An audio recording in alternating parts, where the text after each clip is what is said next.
Question number 28। Madan Mohan Malviya में कौन सी संज्ञा है? तो मदन मोहन मालवीय एक नाम है, ठीक है बेटा। और जब किसी विशेष नाम की बात होती है तो वहां पर क्या होता है? व्यक्तिवाचक संज्ञा। ओके बेटा, आगे चलिए। Question number 29। मनुष्यता शब्द में संज्ञा का कौन सा भेद होगा? तो मनुष्यता शब्द में संज्ञा कौन सी है? भाववाचक संज्ञा। आगे चलिए। Question number 30। जग में बैरी कोई नहीं जो मन शीतल होए, ये पंक्ति किस कवि की है? तो जैसे कि हम जानते हैं बेटा, ये पंक्ति किसकी है? कबीरदास की, है ना। Question number 31। पहली बोलती फिल्म आला मारा बनाने वाले फिल्मकार का क्या नाम था? उत्तर है बेटा अर्देशीर एम ईरानी, है ना। जो देश की पहली बोलती फिल्म थी बेटा, वो थी आला मारा, है ना। और इसको जो बनाया था, जो फिल्मकार थे, उनका नाम क्या था? अर्देशीर एम ईरानी। ओके बेटा। Question number 32। वाह कितना सुंदर दृश्य है, वाक्य में अविकारी का कौन सा भेद है? तो जैसे कि हम जानते हैं अविकारी के जो है 4 भेद होते हैं, उनमें से एक है विस्मयादि बोधक, ठीक है बेटा, जो इसका आंसर है। आइए आगे चलते हैं।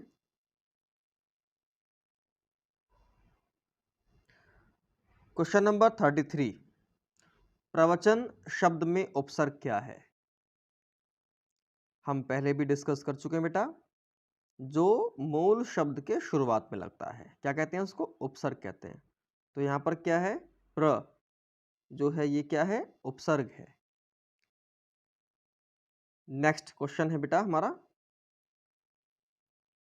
34। Question number. साथी हाथ बढ़ाना, एक अकेला थक जाएगा, मिलकर बोझ उठाना, ये पंक्तियां किसके द्वारा रचित हैं? तो बच्चों ये पंक्तियां जो है वो साहिर लुधियानवी जी द्वारा रचित हैं। ओके बेटा। साथी हाथ बढ़ाना, एक अकेला थक जाएगा, मिलकर बोझ उठाना, ठीक है। ये एक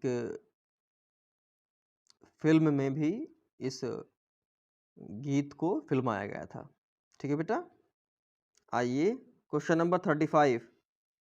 झांसी की रानी कविता किसकी है? तो झांसी की रानी जो कविता है बेटा, वो है किसकी? सुभद्रा कुमारी चौहान की, है ना। आइए आगे चलते हैं।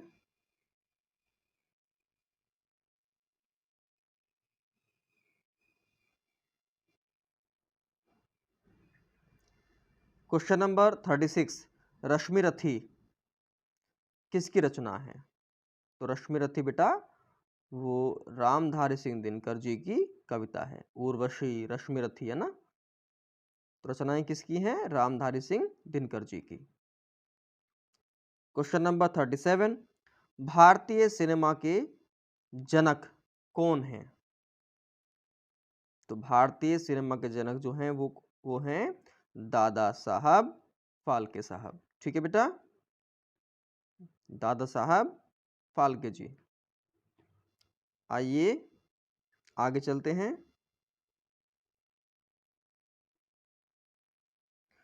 Question number 38। स्वाधीनता शब्द में प्रत्यय क्या है? जो शब्दों के अंत में लगते हैं, यानी शब्दों के अंत में लगकर उनके अर्थ में परिवर्तन कर देते हैं, क्या कहते हैं उसको? प्रत्यय कहते हैं, ठीक है बेटा। तो यहाँ पर क्या है? स्वाधीन एक मूल शब्द है यहाँ पर, और ता जोड़कर क्या बन गया है, स्वाधीनता। तो यहाँ पर क्या है, त जो है वो प्रत्यय है। क्वेश्चन नंबर 39, हंसी खेल ना होना मुहावरे का क्या अर्थ है? ठीक है, तो इसका क्या अर्थ है, काम आसान ना होना, है ना। हंसी खेल ना होना यानी काम आसान ना होना। क्वेश्चन नंबर 40, चंद्रमा शब्द का पर्यायवाची क्या होगा? चंद्रमा शब्द का पर्यायवाची उत्तर है शशि। नेक्स्ट क्वेश्चन है बेटा, क्वेश्चन नंबर 41, दिवस शब्द का विलोम यानी उल्टा क्या होगा? रात्रि। ठीक है, आइए आगे चलते हैं।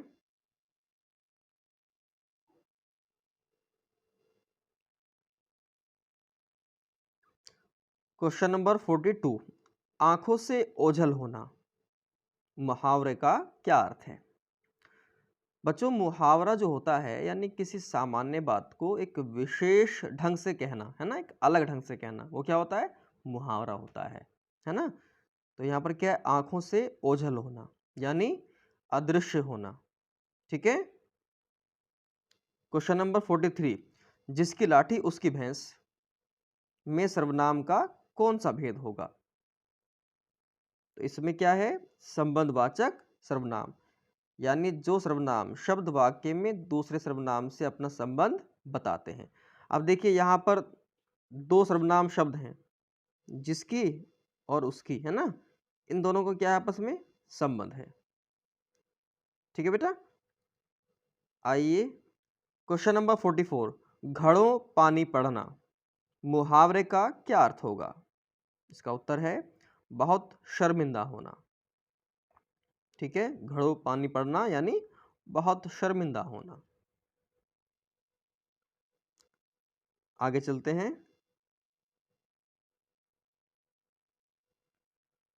क्वेश्चन नंबर 45, चौराहा शब्द में समास का कौन सा भेद होगा?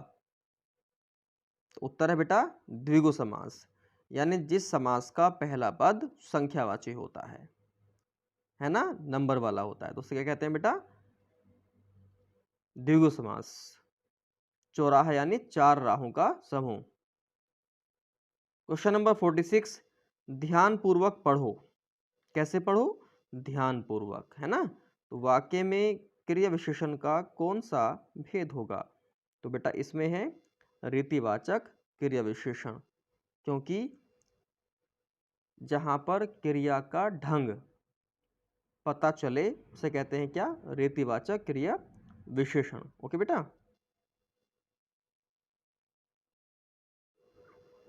क्वेश्चन नंबर 47, बच्चा दूध पीकर सोया वाक्य में क्रिया का कौन सा भेद होगा? तो बेटा इसमें है पूर्वकालिक क्रिया। अब पूर्वकालिक क्रिया क्या होती है? जो मुख्य क्रिया से पहले आती है ना, जो मुख्य क्रिया से जो मेन वर्ब होती है, जैसे सोया, है ना। तो यहाँ पर सोया शब्द जो है वो क्या है, मेन वर्ब है यहाँ पर ये। तो सोने से पहले क्या किया उसने, दूध पिया, तो पीकर क्या है यहाँ पर, पीकर पूर्वकालिक क्रिया। ओके बेटा, यानी जो मुख्य क्रिया से पहले आती है। क्वेश्चन नंबर 48, मोहन स्कूल जाता है वाक्य में उद्देश्य शब्द क्या होगा? तो यहाँ पर क्या है, जैसे कि हम जानते हैं वाक्य के दो अंग होते हैं बेटा, एक उद्देश्य होता है और एक विधेय होता है ना। तो उद्देश्य कहते हैं किसको, वाक्य में जिसके विषय में कुछ कहा जाए, जिसके विषय में बात चल रही हो, उसे कहते हैं उद्देश्य। और उद्देश्य के विषय में जो कुछ कहा जा रहा हो वो क्या होता है, विधेय होता है। यानी जो सब्जेक्ट होता है वो क्या होता है, उद्देश्य होता है। तो यहाँ पर सब्जेक्ट कौन है, मोहन। क्वेश्चन नंबर 49, सोहन खेल रहा था वाक्य में भूतकाल का कौन सा भेद है? सोहन खेल रहा था वाक्य में भूतकाल का कौन सा भेद है? तो बेटा यहाँ पर क्या है, अपूर्ण भूतकाल है ना, जिसको अंग्रेजी में हम कह सकते हैं पास्ट कंटिन्यूस टेंस। ओके बच्चों, खेल रहा था यानी जो पास्ट में जो काम चल रहा था वो अभी पूर्ण नहीं हुआ था, कंप्लीट नहीं हुआ था, इसलिए ये क्या है, अपूर्ण भूतकाल।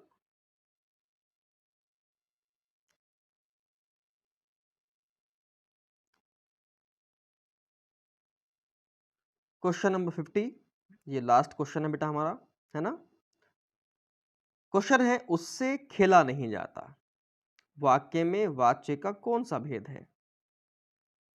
उससे खेला नहीं जाता, है ना। तो यहां पर क्या है, भाववाच्य है इसमें, क्योंकि बेटा इसमें क्रिया कौन सी है, अकर्मक क्रिया है ना। तो यहां पर क्या होगा, भाववाच्य। तो बच्चों हमने आज इस वीडियो में 50 क्वेश्चंस को अच्छे से समझा। मैं आशा करता हूं कि अच्छे से आपने इनको समझा होगा। ठीक है, तो आज की इस वीडियो में इतना ही। जल्दी ही एक नई वीडियो के साथ हाजिर होंगे। तब तक के लिए अपना ख्याल रखिए। ओके बच्चों।